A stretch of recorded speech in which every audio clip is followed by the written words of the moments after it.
Então, assim, nós temos vivido isso. Então, a minha palavra é te motivar, né? Isso que você está sentindo, não fica angustiada, não.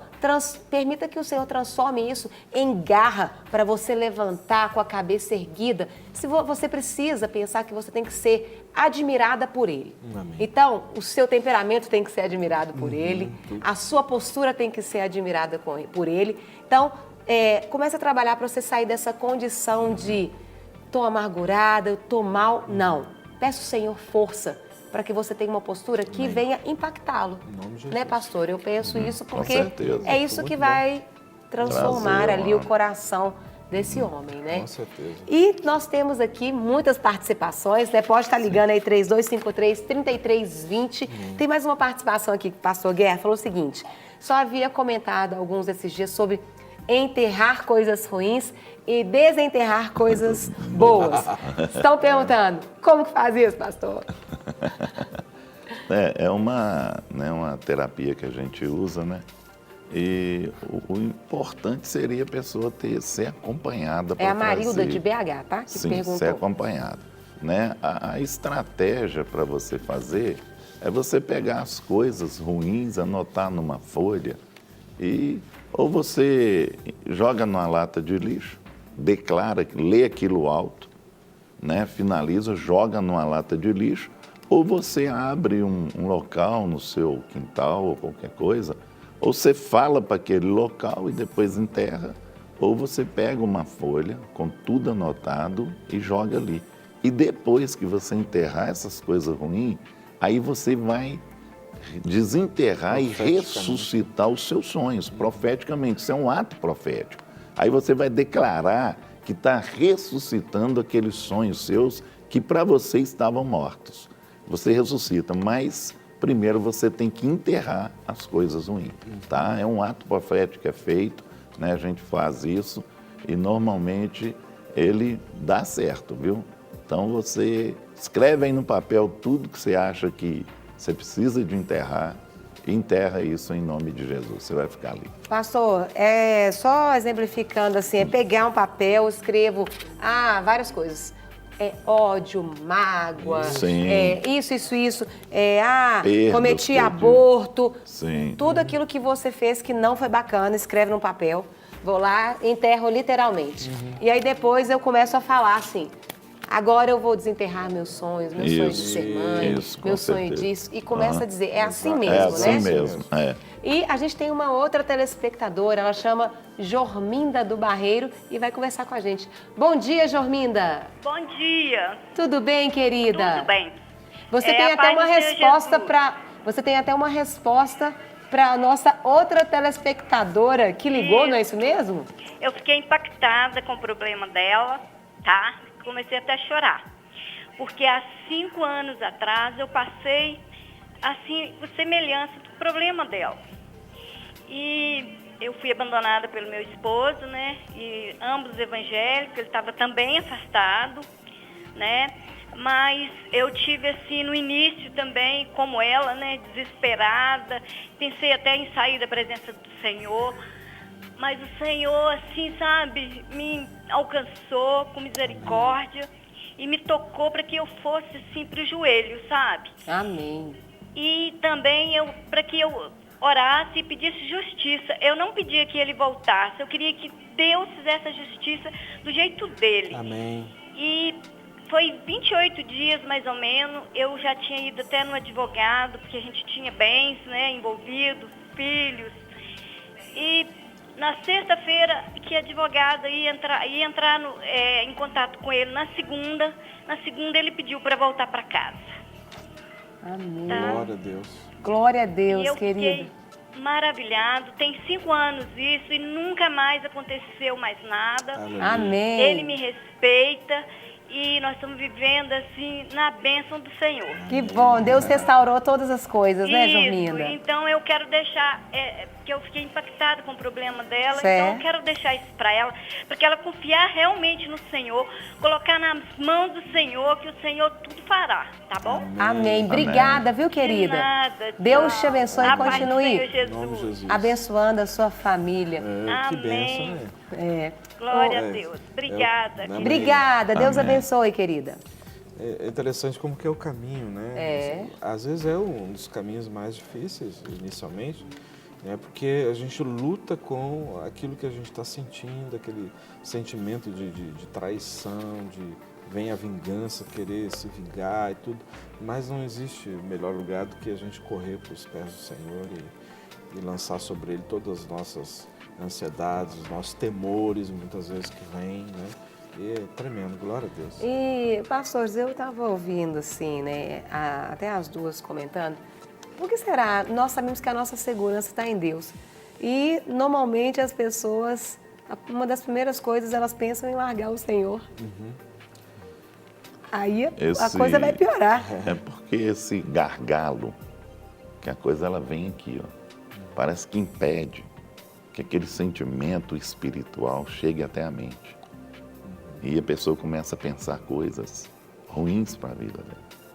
E a primeira coisa que ela fala é assim, Deus me abandonou. Isso. Normalmente as pessoas falam com isso, por que que Deus me deixou? É isso que o diabo quer, né? É, As pessoas pensem isso, né? E o inimigo, Exatamente. ele vai atuar em cima Incendeia. disso, ele vai criar fortalezas. Certo? E essas fortalezas é que vão fazer a pessoa afastar da igreja, afastar de Deus, que Deus não afasta de ninguém. Isso mesmo. Não é Deus não, e nem abandona. Mas as pessoas é que afastam. Você entendeu? Por quê? Porque normalmente elas acham, né, que as coisas têm que acontecer da forma que elas querem. E muitas vezes não estão no centro da vontade de Deus. Certo. Está na igreja, mas não está no centro da vontade de Deus. A gente tem mais uma telespectadora, Sim. gente. Então Hoje vamos tá- lá. Ah, caiu a ligação. Continua falando então, pastor. Daqui a pouco ela liga de novo e aí a gente coloca ela lá. Certo. Até ele achar a ligação lá no chão, né? Caiu, né? Mas isso aí é sério, Você né, pastor? entendeu? Aí cria um bloqueio que muitas vezes as pessoas chegam e a gente vai explicar para a pessoa Certo. por que aconteceu. E colocar também a situação como que ela é. Né? Que a gente atende muita gente com esse problema. Inclusive na questão conjugal. Certo. Que é né? A pessoa fala, ah, não, eu esfriei, eu abandonei, eu larguei. Ao contrário, né? Como essa segunda senhora falou, ela foi para o joelho, Isso. ela abraçou, né? Eu sempre falo assim, ó, fortaleceu em Deus, eu né? falo, tem gente que está nos pés da cruz, outros têm que pendurar na cruz, né? Conforme o problema. Agarrar lá e falar, eu não largo mesmo. Isso mesmo. Você entendeu? Não largo agora, é agora que eu preciso, vou buscar, vou crer, porque Deus, ele é um Deus do impossível. É, exatamente. Aquilo que ninguém está enxergando mais, aí Deus vem e atua, não é? Gente, tem uma telespectadora que está por telefone, ela não se identificou, mas quer falar conosco. Agora já é boa tarde. Boa tarde. Tudo bem, querida? Você tem uma pergunta para fazer para os nossos pastores? Eu tenho. Primeiro, a paz do Senhor a todos. A Amém. paz. Paz. Eu estive casada há 8 anos, eu fiquei viúva e casei de novo. Achei que era uma pessoa excelente, boa, íntegra. Só que fiquei sabendo esse ano que ele mexeu com as minhas 2 filhas. Eu sou da igreja, fiquei revoltada, queria procurar tudo que se imaginar, polícia, isso, aquilo. Mas o que eu fiz? Dobrei o joelho e pedi a Deus justiça. Porque eu vou expor as minhas filhas. Eu queria ter um conselho, o que eu faço? Tá certo. Já separei no papel, só que eu não quero ver a cara dele. O que o pastor falou, não tenho vontade de bater, isso eu falo mesmo. Tenho vontade de socar ele. Sim. Certo. Eu só queria fazer uma pergunta para a senhora, se a senhora gostaria de falar, é óbvio, né? Que idade as suas filhas tinham, quando foram assim tocadas por ele? Não, ele não tocou. Ah, tá. Ele Para uma, ele mexeu de um jeito. Para outra, ele falou que queria ter intimidade. Ah, tá. Entendi. Só que as duas vieram contar. Certo. Eram pequenas ou já... Não, são já adultas já. Ah, certo.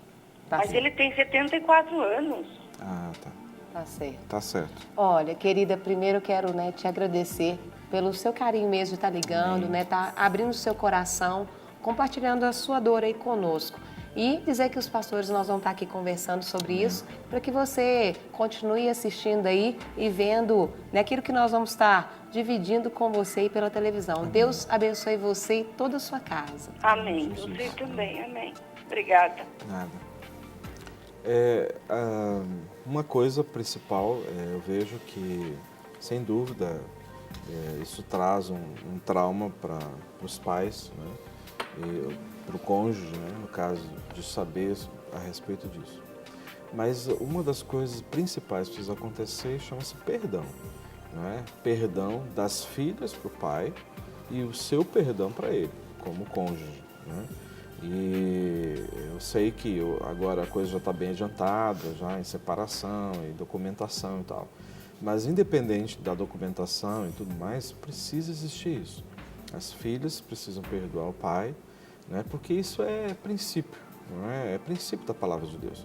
Não é como que eu vou adorar a Deus ou dizer que amo a Deus se eu não amo o meu irmão. E ele é seu irmão, não é? Então, assim, é óbvio que o que ele fez está errado e tudo mais. Então, assim, precisa existir isso, o perdão dos pecados e perdoá-lo. E você precisa liberar esse perdão.